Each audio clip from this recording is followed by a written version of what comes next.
안녕하세요. 저는 어린 딸을 키우며 개인 프리랜서로 일하고 있는 30대 후반의 여자입니다. 짧다면 짧은 결혼 생활을 끝내고 지금은 부모님과 함께 뉴질랜드에서 지내고 있습니다. 이곳의 푸른 초원 위에서 아이와 함께 평화로운 나날을 보내고 있자면 과거의 그 속 시끄러운 일들이 다 전생처럼 느껴지기도 하네요. 이런 평화를 얻기 위해 저는 제 인생의 가장 큰 폭풍을 온몸으로 맞아야 했습니다. 원래 저는 성격이 해맑고 낙천적이라는 이야기를 많이 들었습니다.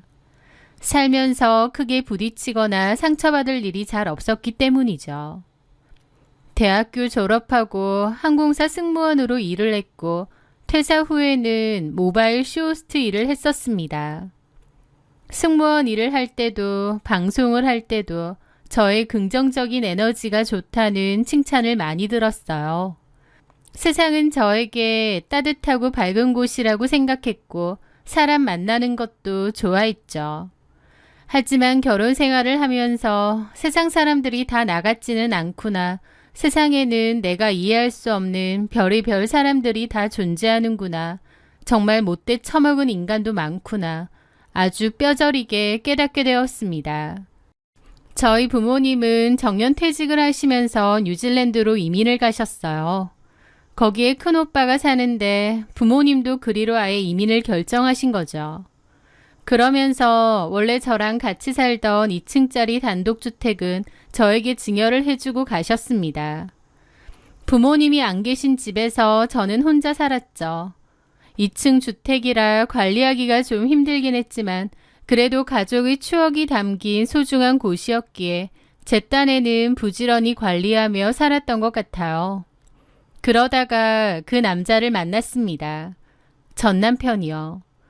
전 남편은 당시 고급 자전거 커스텀샵을 운영하는 사업을 운영했습니다. 아는 지인으로부터 소개를 받았어요. 그 남자는 제가 그때 출연했던 모바일 쇼호스트 방송들이 있는데 그것도 찾아봤다고 했습니다. TV에 나오는 건 아니다 보니 일부러 찾아봐야 하는 건데도 저를 소개받는다고 해서 일부러 찾아봤다고 했죠. 지우 씨를 보면 보기만 해도 저까지 덩달아 밝아지는 기분이더라고요. 웃는 모습이 참 예쁘신 것 같아요. 그는 자기도 저처럼 자신만의 브랜드를 만들어가는 사람이라며 저와 공감대를 형성하려 애썼습니다. 저에게 잘 보이려고 노력하는 그의 모습이 귀여웠고 호감이 느껴졌어요. 그리고 저 역시도 그의 열정적인 모습에 끌렸고요. 그렇게 1년 남짓 만나다가 혼전 임신을 하게 되었고 결혼을 약속했습니다. 임신 5개월 차에 결혼을 했으니 결혼하고 반년 만에 아이도 출산했죠. 그때까지만 해도 다 좋았습니다. 서로의 부족한 점을 보완하는 한 쌍의 멋진 커플이 될 수 있을 줄 알았어요. 그런데 결혼하고 보니 제 생각과 다른 게 상당히 많더군요. 일단 잘 나가는 줄 알았던 그의 사업이 사실 어려운 상황이라는 걸 알게 되었습니다. 남편은 좀 무리해서 사업을 확장하기도 했는데 그게 잘 안 됐던 거죠. 저한테는 괜찮다, 금방 해결될 거다 라고 큰 소리 쳤지만 전혀 아니었습니다. 상황은 점점 나빠져만 갔죠. 결국 결혼하고 1년이 지났을 무렵 사업을 정리하게 되었습니다. 그런데 그것보다 더 충격적인 건 그 1년 동안 어떻게든 사업을 다시 일으켜보려 했던 남편이 거액의 빚을 졌다는 거였습니다. 저한테는 말도 안 하고요. 그 빚은 시부모님이 사시던 아파트를 담보로 잡은 대출이었습니다. 이미 빚 남기고 사업 정리하고 나서야 저한테 고백을 했던 거죠. 자기 딴에는 저 걱정 안 시키고 알아서 해결해 보려 했는데 그게 안 됐다며 얘기를 하더라고요. 게다가 더 큰 문제는요. 남편이 그 빚을 감당하지 못했고 결국 시부모님과 신우들이 살던 시댁집이 경매로 넘어가게 되었다는 거였습니다. 남편은 너무 힘들어했고 자기 식구들을 다 내쫓게 만들었다면서 발을 동동 굴렸죠. 그때의 저에게는 별다른 방법이 없었습니다. 우리 부모님이랑 동생들 당장 길거리에 나 앉게 생겼어. 다 나 때문이야. 내가 죽일 놈이야. 여보, 일단 진정해. 방법이 있을 거야. 지우야, 내가 정말 자기한테 미안한데 우리 식구들 이 집에서 잠깐만 같이 좀 지내면 안 될까? 내가 무슨 짓을 해서든 어떻게든 최대한 집 새로 구해서 부모님하고 동생들 나갈 수 있게 할게. 당장 오갈 데가 없어져서 그래. 어? 남편은 저에게 눈물로 호소하며 자기 식구들은 어쩌냐고 하는데 난감하더라고요. 솔직히 싫죠. 편하지도 않은 시댁 식구들이랑 한 집에서 같이 산다니요. 저도 그때 육아와 일을 병행하느라 정신이 없었는데 시부모님까지 같이 산다고 생각하니 너무 불편하고 부담스러웠습니다. 그런데 제 표정을 읽었는지 남편은 제 약한 부분을 정확히 파고들었습니다. 그리고 이건 우리를 위해서도 나쁘지 않은 선택이야. 자기 일 더 하고 싶어 하잖아. 일 욕심도 많고. 우리 부모님 오시면 당신도 더 이상 애 봐줄 사람 걱정 안 하고 마음 편하게 일에만 집중할 수 있을 거 아니야. 그것뿐인가? 엄마가 집안일도 다 해주실 거고.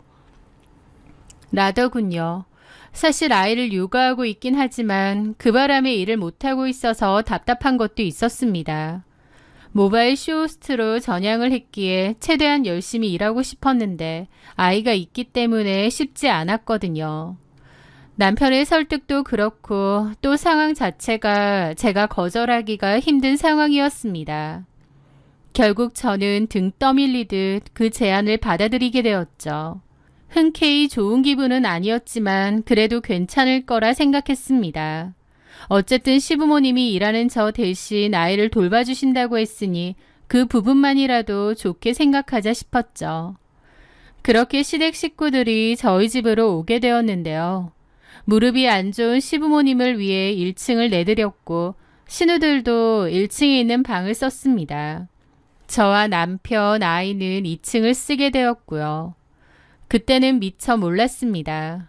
제 집을 통째로 기생충들에게 내어줄 뻔한 끔찍한 결정이었다는 사실을 말이죠. 막상 같이 살아보니 제 생각보다 불편하고 짜증나는 일이 너무나 많았습니다. 제가 일만 할 수 있게 해준다면서 집안일이고 육아고 다 해주신다더니 웬걸요. 집안일은 온전히 제 차지였습니다. 그리고 오히려 식구들이 늘어나니 해야 할 일만 산더미처럼 더 불어난 거죠. 어머님은 아이를 봐주신다는 명목하에 하루 종일 거실 소파에 누워 TV만 보셨어요. TV를 늘 틀어놓고 애는 설렁설렁 봐주신 거죠. 게다가 신우들도 손 하나 까딱 안 했습니다. 어쨌든 오빠네 집에서 살게 되는 건데 눈치 보거나 이런 게 전혀 없더라고요. 저는 모바일 쇼호스트로 일하다 보니 스튜디오로 출근을 할 때도 있고 집에서 라이브 방송을 진행할 때도 있거든요. 집에서 라방을 할 때면 저도 방송에만 집중할 수 있게 도와주셔야 되는데 시댁 식구들이 있다 보니 그것도 안 되는 겁니다. 제가 집에서 라이브 방송을 진행하고 있는데 시어머니께서 아무렇지 않게 카메라 뒤로 불쑥 들어오셔서는 예, 오늘 저녁은 뭐 할 거니? 라고 물으신 적도 있어요. 저는 너무 놀라 방송 중이라면서 좀 이따가 얘기하자고 그랬죠. 어머님은 이런 걸로 돈을 벌 수 있느냐며 막 기웃거리시다가 나간 바람에 방송을 망친 적도 있었습니다. 그 후로 문을 잠궈놓고 했는데 방송 중에도 자꾸 노크를 하고 본인 용무가 있으니 문 좀 열어보라고 하질 않나 너무 방해가 되더라고요. 그리고 집안일은 아예 안 도와주시면서 집이 지저분하고 관리가 안 된다고 핀잔처럼 자꾸 얘기를 하시니 저도 너무 스트레스가 심했습니다. 결국 저는 돈을 따로 주고 일주일에 2번씩 오는 도우미를 써야만 했습니다. 도우미를 쓰는 것조차도 어머님하고 갈등이 좀 있었죠. 집에 여자가 몇인데 돈을 주고 집안일 해주는 사람을 부르는 거냐며 저보고 돈 많냐고 하시는 거예요. 어처구니가 없었죠. 어머님 말 맞다나 집에 여자든 남자든 사람이 몇인데 왜 아무도 집안일은 안 하고 나 몰라라 하는지요. 너무 스트레스였지만 그런 걸로 길게 왈가왈부하고 싶지도 않아 그냥 전문가를 쓰는 게 낫다 정도로만 얘기했습니다. 시부모님 못지않게 신우들도 정말 골치 아팠어요. 집에 마음대로 친구들을 데리고 오질 않나 한번 왔다 하면 1층 거실이 엉망진창입니다. 집주인인 저도 거실에 있는 가구나 살림살이를 조심했었었는데 신우들은 그런 것도 전혀 없더라고요. 참다 못한 저는 남편에게 여러 번 얘기했습니다. 자기야, 어머님 아버님 집은 찾고 있어? 집? 여기서 계속 사실 순 없잖아. 그런데 남편은 멋쩍은 얼굴로 그러는 겁니다. 왜? 여기 집 넓고 다 같이 살아도 별 문제 없지 않아? 왜 문제가 없어? 나 솔직히 스트레스 너무 많이 받는데. 엄마가 슬기도 봐주시잖아. 일부러 애 봐달라고 부모님 모셔와서 사는 집들도 있다던데. 슬기만 봐주시면 뭐해. 나머지 집안일은 그대로고 내 몫만 늘어나는데. 그리고 슬기 봐주시는 것도 그래. 어머님하고 육아 스타일도 안 맞아서 사사건건 부딪히는 것도 너무 많아. 어쨌든 내가 엄마니까 이렇게 해주십사 하는 게 있는데 어머님은 그럴 때마다 그럼 네가 하라고 짜증내시면서 슬기 확 맡기고 나가버리실 때도 많잖아. 아, 그거는 자기가 잘못했지. 엄마가 봐주기로 했으면 엄마한테 전적으로 맡겨야 되는 거 아니야? 내가 다른 거 얘기하는 것도 아니고 안전에 관한 거 얘기하는데도 그러신다니까. 애 떨어질지도 모르는데 소파 끄트머리에다가 앉혀놓질 않나. 저번에는 기는 거 연습하라고 애를 엎어놓고 자지러지게 울 때까지 친구분들하고 통화를 하시질 않나. 솔직히 애를 신경 써서 봐주시는 것도 아니야. 아, 엄마도 어떻게 하루 종일 슬기만 보고 있어. 하루 종일 봐달라는 게 아니라 하여튼 차라리 어린이집에 맡기거나 사람 쓰는 게 더 나을 것 같아. 집을 구하고 있긴 한 거야? 그런데 제 물음에 남편은 민기적거리더라고요. 아, 자기도 알지만 나도 다시 사업 일으켜보려고 요즘 백방으로 뛰어다니잖아. 나도 정신 없거든. 내가 천천히 한번 알아볼게. 저번에도 그렇게 말했잖아. 도대체 언제 알아볼 건데. 자기야, 너무 닥달하지 마. 아, 솔직히 내 보기엔 자기가 너무 예민해. 우리 가족들 다 자기한테 피해 안 주고 살려고 하는 것 같은데. 뭐라고? 어이가 없더라고요. 저는 너무 스트레스 받고 있고 그게 한두 개가 아닌데 남편은 자기 가족들이 배려를 많이 해주고 조심하고 편하게 해주지 않느냐 생각하는 겁니다. 본인은 본인 가족들이니 당연히 편하겠죠. 남편에게 물어도 알아볼 생각이 있긴 한 건지 민기적 거리기만 하고 저의 스트레스도 갈수록 쌓여갔습니다. 그러던 어느 날 뉴질랜드에 계신 저희 부모님이 손녀를 보기 위해 한국에 오셨습니다. 저는 시댁 식구들과 같이 산다는 이야기를 부모님께 미리 말씀드렸습니다. 그리고 시댁 식구들에게도 저희 부모님이 오신다고 했죠. 그런데 웬걸 저희 부모님이 오시니까 시부모님도 신우들도 너무 불편해하는 겁니다. 엄밀히 저희 부모님 집인데도 오히려 저희 부모님이 눈치를 봐야 하는 이상한 상황이 된 거죠. 저희 부모님은 일주일가량 집에 머물기로 하셨는데요. 저희 부모님이 계신 걸 온몸으로 좀 유치할 정도로 불편해하는 겁니다. 식사 시간이 되어도 방에서 나오지 않거나 지나가며 마주쳐도 인사를 하는 둥 마는 둥 마치 저희 부모님을 원치 않는 불청객이라도 대하는 듯한 태도였습니다. 저희 부모님도 좀 황당해 보이셨고요. 저는 저희 부모님께 너무 죄송했습니다. 부모님이 저 편하게 살라고 증여해주고 가신 집이었기에 시댁 식구들 같이 산다고 했을 때 걱정을 많이 하셨거든요. 그런데 제가 괜찮다고 사정이 여의치 않아서 잠깐만 지내시다 갈 거라고 말씀드렸었어요. 그러면서 시부모님도 다 많이 도와주시고 배려도 많이 해주시고 신우들도 다 착하다고 말씀드렸었죠. 부모님 걱정하실까봐 제 딴에는 좋게 얘기했던 거고 저희 부모님도 그러느냐며 한시름 놓는다고 하셨는데 막상 직접 와서 지내보니 그게 아니라는 걸 다 아신 거죠.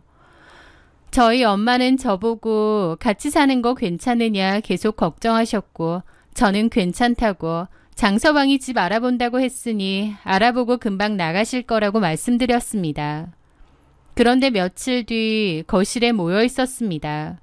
그런데 어머님이 그러시는 거예요. 근데 사돈 어른들은 언제 돌아가신대니? 일주일에서 보름 정도 있다 가실 생각으로 오셨어요. 보름씩이나? 세상에, 우리 민지랑 민정이도 너무 부담스러워 하는데. 민지랑 민정이는 신우들 이름입니다. 저는 좀 어이가 없어서 그랬죠. 아가씨들이 불편해한다고요? 안 그렇겠니? 다 큰 여자애들인데 집에 잘 모르는 어른들이 둘이나 더 있고 집에 있기 당연히 불편하지. 라는데 어처구니가 없는 겁니다. 그 순간 이 집이 저희 부모님 집이나 제 집이 아니라 시부모님 집인 줄 착각할 뻔했어요. 그래서 어이가 없는데 어머님이 또 그러시는 겁니다. 아무리 딸네 집이라고 해도 너무 오래 계시는 거 아닌가? 아무리 집이 2층 집이라고 해도 같이 지내기엔 좀 피좁기도 하고 사돈 어르신들도 불편하시지 않나? 그러는 겁니다. 기가 막힌 상황이죠. 객식구로서 얹혀있는 건 자기들이면서 집주인인 저희 부모님을 불편해하고 눈치를 주는 그야말로 주객이 전도된 상황이었으니까요. 저는 너무 황당해서 한 소리 하려는데 마침 주방에 있던 엄마가 그 얘기를 들으셨는지 나오셨습니다.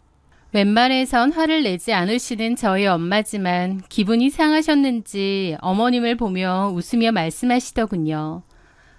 사부인께서는 저희가 있어서 좀 불편하신가 봐요. 어머, 거기 계셨어요? 인기척이라도 좀 하시지. 저희가 불편하다기보다 사돈 어르신들께서 불편하실까 봐. 저희가 불편할 게 있나요? 이 집에서 30년 넘게 살았는데요. 오히려 타지 생활하다가 집에 돌아오니까 아주 편하죠. 엄마가 일부러 저렇게 말하시더라고요. 누가 집주인인지 확실히 하시려는 것 같았습니다. 그 말에 어머님 표정이 확 굳더라고요. 사부인이야말로 이 집에서 지내시는데 불편함은 없으시죠? 예, 다행이네요. 불편한 게 없으시다니. 지내시는 동안만큼은 편하게 지내세요. 어차피 장서방이 집 알아본다고 했으니 곧 나가실 거 아니에요. 지내시는 동안 저희 딸이 공연히 눈치 주는 일은 없게 제가 잘 얘기해 놓겠습니다. 저희 엄마의 뼈 있는 농담에 어머님은 표정이 완전 굳어서는 대답도 하는 둥 마는 둥 굳어 있으시더군요. 그 모습이 어찌나 통쾌하면서도 한편으론 서글픈 겁니다. 저희 부모님도 저렇게 말씀하시는 성격 아닌데 오죽하시면 저렇게 말하실까 싶고 괜히 이런 상황을 제가 만든 것 같아서 부모님께 죄송하고 그랬죠. 시부모님은 저희 부모님 얘기 이후로 표정 내내 안 좋아서 방 밖으로도 안 나오고 그러시더라고요. 저는 참다 못해 남편에게도 통보를 했습니다. 시부모님 지내실 집 알아보라고요. 그랬더니 남편이 사실 구할 돈이 없다느니 그제서야 헛소리를 하더라고요. 그때 부모님 집 구해드릴 돈 정도는 있다고 하지 않았느냐 하니까 급해서 한 말인데 사실은 없다고 배째라는 식인 거예요. 남편의 그런 태도에 저도 정이 막 떨어지더라고요. 이런 대책 없는 인간이었나 싶기도 하고요. 그리고 저희 부모님이 다시 뉴질랜드로 돌아가시고 얼마 안 됐을 때였습니다. 저녁을 먹는데 어머님이 언짢은 얼굴로 제게 그러시는 거예요. 근데 내가 생각을 해봤는데 이 집 명의 말이다. 그거 아직도 네 명의로 되어 있니? 네? 그게 무슨 말씀이세요? 저희 부모님이 저한테 증여하신 제 집인데 당연히 제 명의죠. 아니, 그렇게 하면 안 되지. 결혼했고 이렇게 한 집안에 가장이 있는데 집 명의는 남편 쪽으로 되어 있는 게 기본 아니니? 명의 바꿔야지. 라고 하시는 겁니다. 그 순간 기가 턱 막히더라고요. 자기 집처럼 하는 것도 모자라 아예 이제 남편 명의로 바꾸라니요. 아예 이 집을 대놓고 뺏으려는 게 보여서 어이가 없었죠. 저는 이런 말도 안 되는 소리에 남편도 합의한 건가 싶어서 쳐다봤는데 남편은 모르는 척 밥만 먹고 있더라고요. 아버님까지 한술 더 뜨셨습니다. 네 어머니 말이 맞다. 집이 와이프 이름으로 되어 있으면 가장 위신이 서겠어? 저는 이 사람들이 단체로 어떻게 됐나 싶었습니다. 그래서 수저를 내려놓고 분명히 말씀을 드렸죠. 아버님, 어머님, 이 집은 저희 부모님이 저한테 주신 제 집입니다. 명의를 바꿀 이유가 전혀 없습니다. 그런 말씀 하지 마세요. 저는 그렇게 단호하게 말했더니 식탁에 둘러앉은 그 집 식구들이 저 하나를 놔두고 큰 소리를 내며 몰아세우는 겁니다. 호의가 계속되면 권리인 줄 안다더니 시댁 식구들이 딱 그 짝이었습니다. 저도 화가 나 자리에서 일어났죠. 못 들으셨어요? 그렇게는 못하겠습니다. 그렇게 해야 할 이유도 없고요. 너 이게 뭐 하는 태도야? 시부모 알기를 개똥으로 하네? 남편은 제 팔을 잡더니 올라오라고 하더라고요. 그렇게 방으로 올라가 남편과 크게 다퉜습니다. 내려가서 부모님께 사과드려. 내가 왜 사과를 해? 당신도 이 집 명의를 당신한테 해줘야 한다고 생각해?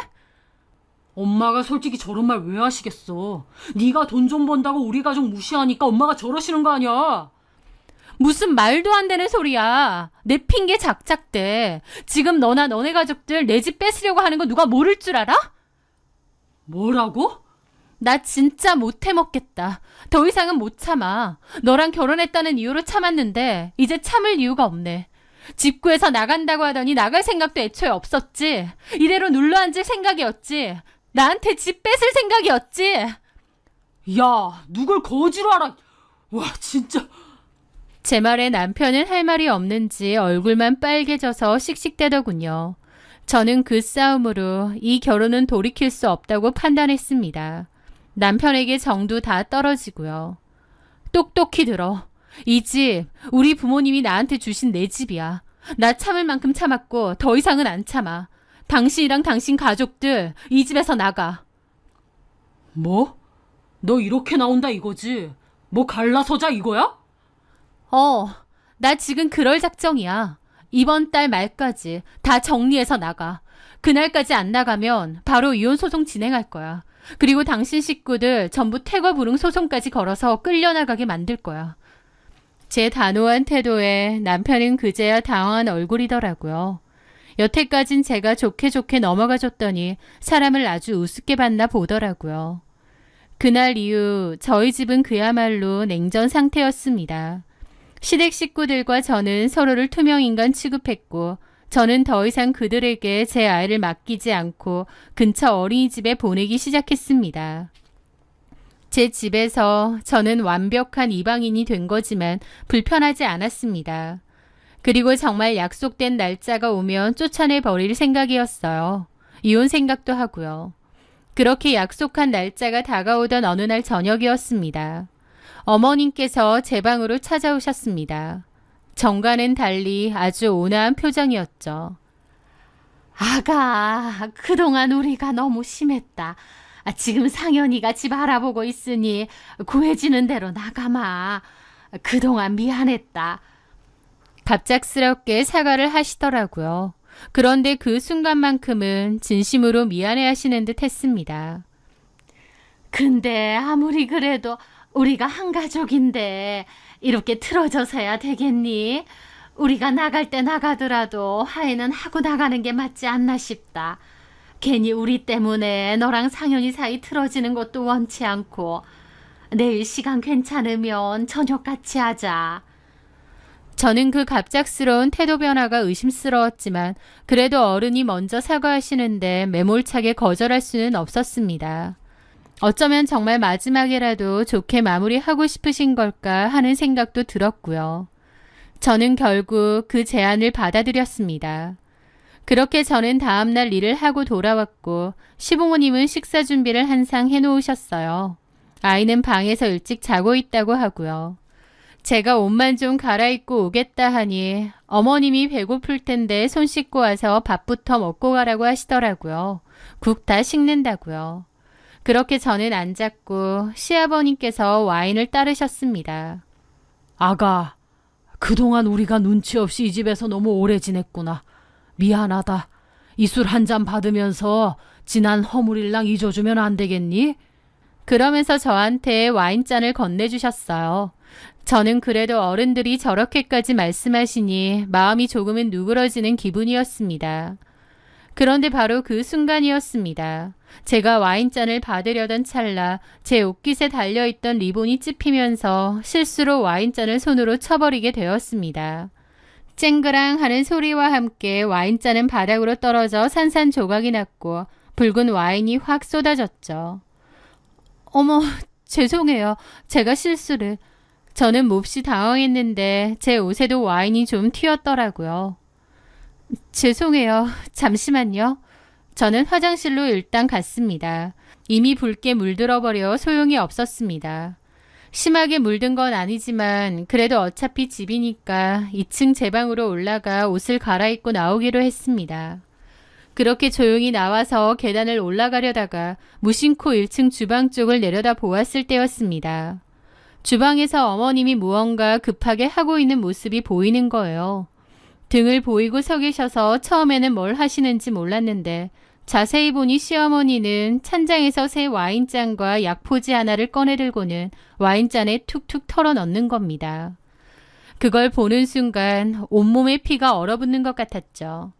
어머님은 제가 나온지 모르시는지 화장실 쪽을 살짝 보더니 행주로 와인잔 안쪽 벽에 묻은 가루자국까지 꼼꼼하게 닦아내고 있었습니다. 저도 모르게 입을 틀어막았습니다. 저건 틀림없는 약이었습니다. 뭔지는 몰라도 저 몰래 약을 먹이려는 거였죠. 저는 일단 소리 없이 2층 제 방으로 달려가 문을 닫았습니다. 손이 덜덜 떨려 옷을 갈아입을 수도 없었습니다. 저 사람들이 나한테 뭘 먹이려고 하는 거지?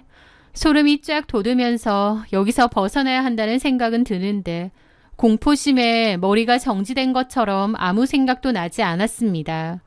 저는 어쩌지 고민하다가 급하게 핸드폰을 들었어요. 그런데 그때 신우가 노크를 하더군요. 새언니, 옷 갈아입고 있어요? 다들 기다리는데. 저는 그 목소리에 정신이 번쩍 들었습니다. 저는 심호흡을 한번 하고 최대한 아무렇지 않은 표정을 지으려 애쓰며 옷을 갈아입었습니다. 그리고 태어난 척 다시 1층으로 내려갔습니다. 제가 자리에 앉자 시아버님께서 바로 그 새 와인잔을 제 앞으로 내밀었습니다. 아주 인자한 미소를 지으면서요. 자, 우리 며느리 옷도 갈아입었으니 이제 정말 우리 다 화해하는 기념으로 한잔하자.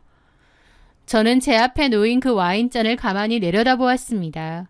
붉은 와인 속에 저를 해치려는 그들의 시커먼 속내가 비치는 것 같았습니다. 저는 와인을 마시는 척하면서 사실은 입술에 잔을 슬쩍 대기만 하고 마시지는 않았습니다.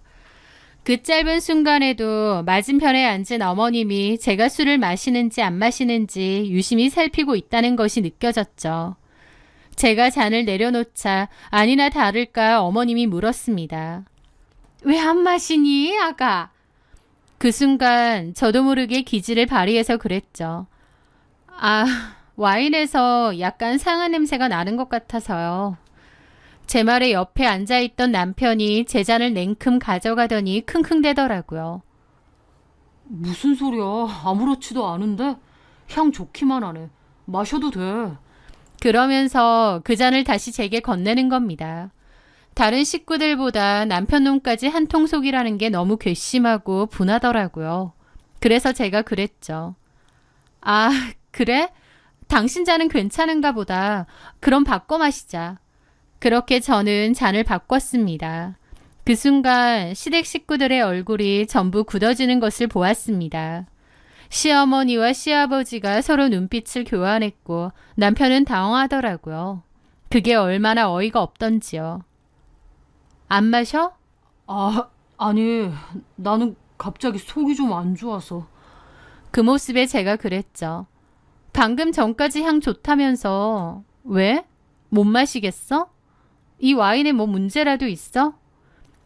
화가 나서 따졌지만 한편으론 그 순간이 너무 공포기도 했습니다. 그곳에는 제 편이 단 한 명도 없었으니까요. 저는 끝장을 보자 싶어 자리에서 일어나 주방으로 향했습니다. 목이 마르네요. 물 좀 마시고 올게요. 주방으로 걸어가는 척 하면서 저는 몰래 주머니 속에서 휴대폰을 꺼내 112를 눌렀습니다. 통화 버튼을 누른 뒤 주머니 깊숙이 넣어두었어요. 그리고 시어머니가 꺼냈던 그 찬장에서 약을 꺼냈죠. 어머님, 이거 뭐예요? 이 약 제 잔에 탔죠? 제가 다 봤어요. 이 약 도대체 뭐예요?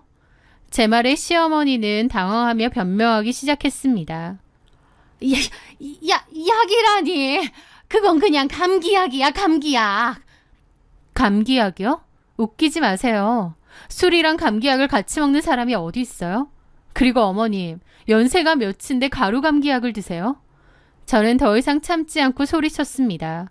도대체 이 약이 뭐냐고요? 왜 저한테 몰래 먹이려고 한 거예요?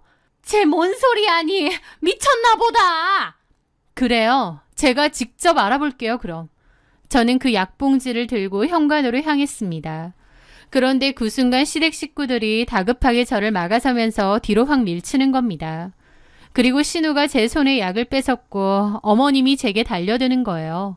저는 그 바람에 바닥으로 쓰러졌는데 그 순간 소리를 지르며 제 머리채를 잡고 바닥에 내리 찍는 겁니다. 이 싸가지 없는 년! 시부모 무서운 줄 모르고 네가 그렇게 잘났어? 네 집이라고 유세 떨어 이 망하려나? 아픈 것보다 너무 무서웠습니다.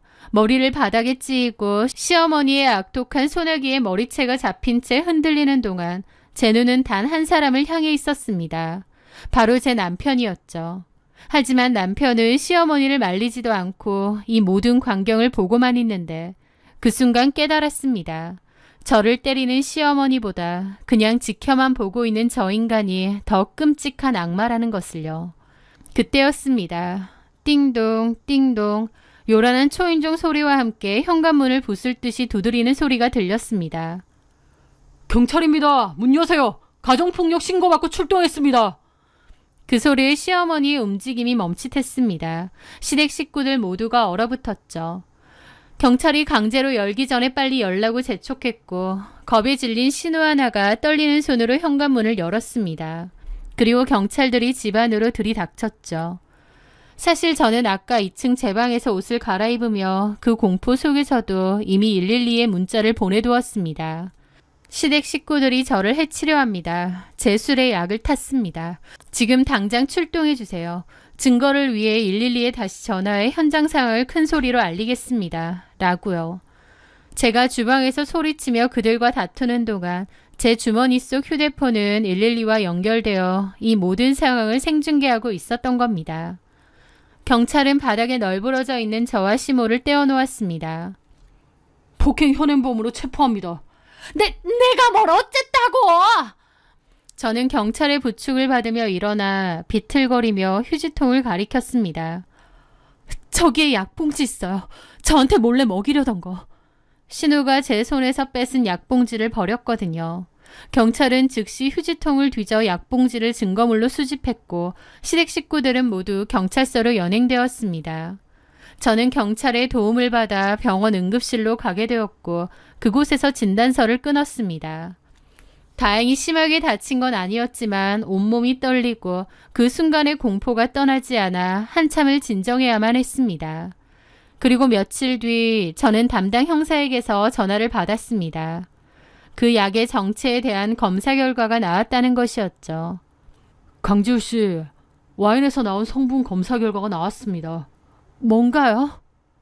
수면제 성분이 검출되었습니다. 수면제라고 하는데 등골이 오싹하더라고요. 저를 깊은 잠에 빠뜨려 무슨 짓을 하려고 했을까 소름이 끼쳤죠.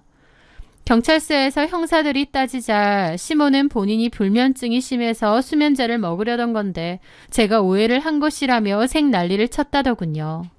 시모가 평소에도 수면제를 잘 복용했고 저한테 억지로 약을 먹이려고 했다는 명백한 증거가 없어 더 따지고 들 수는 없었지만 폭행죄는 현장에서 체포되었기에 빼도 박도 못하는 상황이었습니다. 시댁 식구들은 제게 합의를 요구했지만 저는 단호하게 말했습니다. 선처는 없습니다. 법대로 처벌해 주세요. 결국 시어머니는 폭행죄로 처벌을 받게 되었고 저는 곧바로 이혼 소송 및 폭행죄를 근거로 위자료 청구 소송을 걸었습니다. 그 뒤로 지긋지긋한 싸움이 시작되었습니다. 특히 아이의 양육권을 두고 남편과 오랫동안 싸웠죠. 저를 물고 늘어졌습니다. 하지만 법은 제 편이었습니다. 남편의 폭행 사실과 시어머니의 비상식적인 행동들이 인정되었습니다. 하지만 문제는 끝나지 않았어요. 제가 이혼 소송에서 이기고 제 집에서 나가라고 했음에도 그들은 나가지 않고 버텼거든요. 결국 저는 법원을 통해 퇴거 명령을 받아냈고 법원 집행관들과 함께 제 집으로 향했습니다. 그들은 마지막 순간까지도 제게 악담을 퍼부으며 쫓겨났죠. 너 이렇게 독하게 굴어서 천벌 받을 거다. 천벌은 남의 집에 기생하며 주인 행세하고 며느리한테 약까지 먹이려던 당신네들이 받겠죠. 두고두고 다신 보지 맙시다. 그들이 떠나고 텅 빈 집을 바라보며 저는 그제야 길고 길었던 악연이 끝났음을 실감했습니다. 저는 부모님이 계신 곳으로 떠났고 그것들은 손바닥만한 집 구해서 꾸역꾸역 같이 산다고 했습니다. 시모에게는 전과가 생겼고 위자료까지 톡톡히 물어야 해서 빚이 더 생긴 셈이죠. 아주 구질구질하게 산다고 하더군요. 소송이 모두 끝나고 저는 집을 정리한 뒤 친정 부모님이 계신 뉴질랜드로 아이와 함께 떠나게 되었습니다. 저한테 약까지 먹이려고 한 미친 인간들이기에 아이와 둘만 한국에 남아있다는 게 무서웠거든요. 이제 와서 돌이켜 생각해보면 애초에 내가 왜 합가를 허락하고 또 그런 불합리함을 왜 참았을까 싶기도 합니다. 하지만 매 순간 후회 없이 완벽한 선택을 하며 살 수 있는 사람은 아무도 없잖아요. 그 바보 같던 마음도 어떻게든 가정을 지키고 싶었던 제 나름의 최선이 아니었나 싶어요. 하지만 이제는 압니다. 제 자신을 지키지 못하는 선의는 결국 상처만 남길 뿐이라는 것을요. 저는 제 나름대로 제 상황에서 열심히 살아온 과거의 저를 비난하지 않고 잘 보듬으며 살고 싶습니다. 그리고 제 아이에게 더 강하고 현명한 엄마가 되어줄 생각입니다. 새로운 곳에서 행복하고 좋은 일이 가득했으면 하네요. 제 사연 들어주셔서 감사합니다.